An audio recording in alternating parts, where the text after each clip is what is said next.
I don't want to speak about him as a player. I don't want to speak about him as I would buy or not to buy. I want to speak about him as a professional. I want to speak about him as a human being. And it was the last thing I told him before he left. I was not right with you once. I have to be right to you now.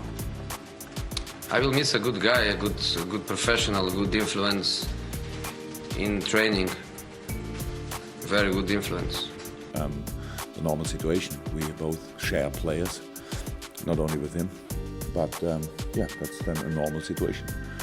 And yeah, obviously it was, as I spoke already about it, and of course I was not happy, and I heard, and you said it again, when somebody said I'm relaxed about the situation. I could not be less relaxed about this, but it's not about blaming Gareth Southgate. I know what you all want, to make stories about things like this.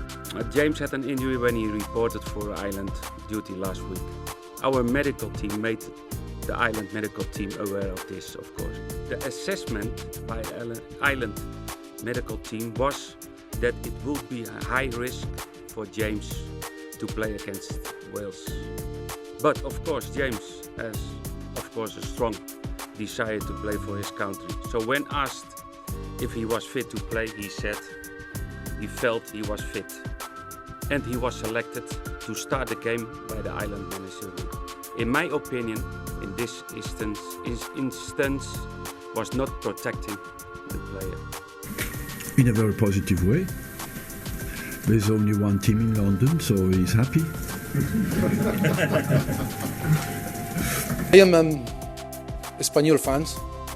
I love Espanyol, and it's like now Tottenham. For me, it will be impossible one day to move to Arsenal. It will be impossible.